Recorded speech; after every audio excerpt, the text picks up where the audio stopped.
We all know how important it is to get a bridge saddle slot in the correct position, at the correct angle, the correct depth, all of that stuff, and to get those holes drilled properly spaced exactly where you want them.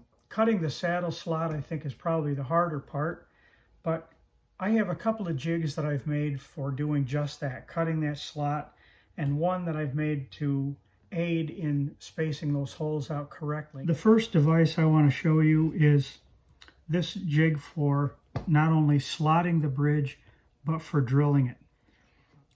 The working part is separate from the block. I just started with a block of mahogany because I had a scrap block of it, and I made this, which slips over it and rotates on this dowel pin.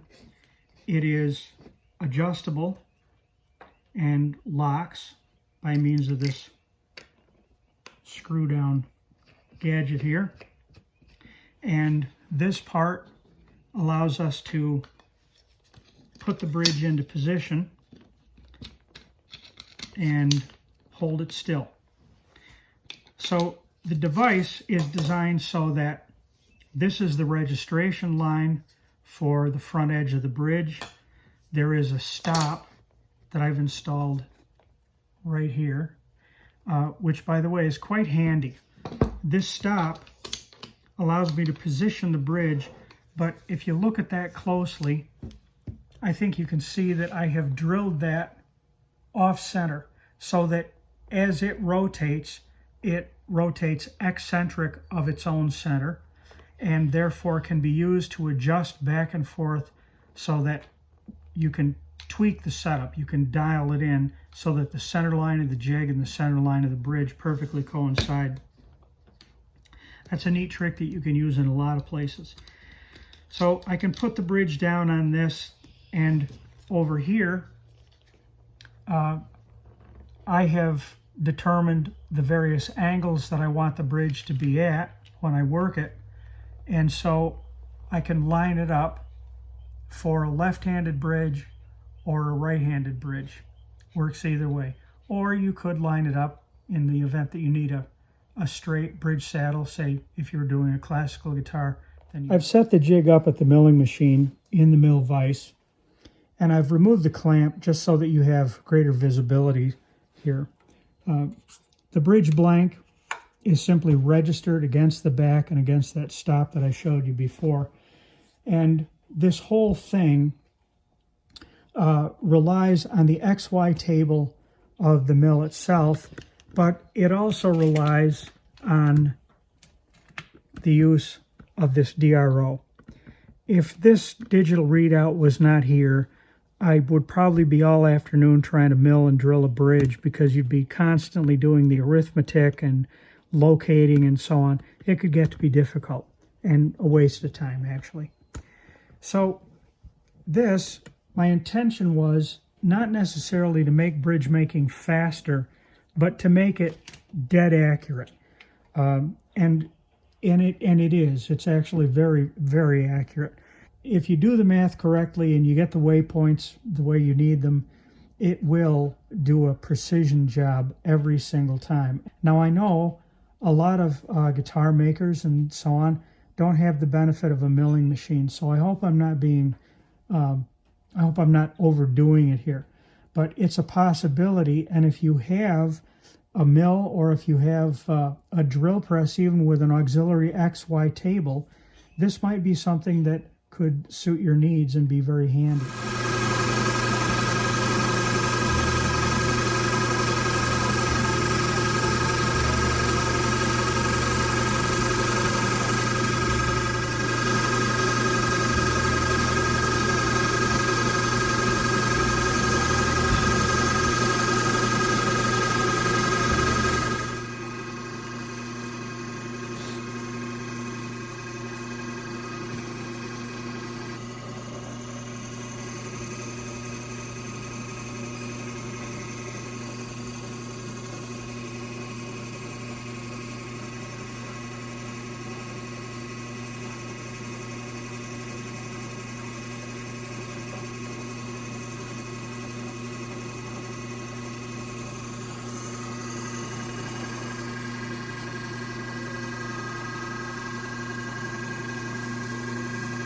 This is a jig that I built years ago for the specific purpose of milling saddle slots. That's the only thing this device does. And I did that because I am pragmatic. I only wanted to build this thing once and get something that really worked. And it has served well for 30 years. The key to this jig, if you were going to make something like it, is that it rotates on this axle bolt right here, or any pin. It could be just a steel dowel pin, or even a bolt where you've got the threads down below and you're up on the solid shoulder of the bolt. So that's what it rotates on, and that's what allows us to get an angle that's appropriate to mill the slot at. And I made mine because I do make left-handed instruments as well as right-handed instruments. I made mine so that I can adjust it for right or left hand in a hurry. Now this jig is a little bit difficult sometimes to set up because it's difficult to register on the drill press. In order to do that, I literally have to focus on this pre-cut kind of track here. Can you see that all right? And I have to either line up the cutter bit, or I have to line up an 1/8 inch dowel pin that I chuck up to get it in there. But once you get this thing aligned, it's good to go, and you can mill that saddle slot in just literally seconds. And probably worst case scenario, it only takes maybe a couple of minutes to set up. So it's not that bad. You could make something very similar to this that would do the same job from wood parts, or even simple metal parts that you can buy at any box store, hardware store.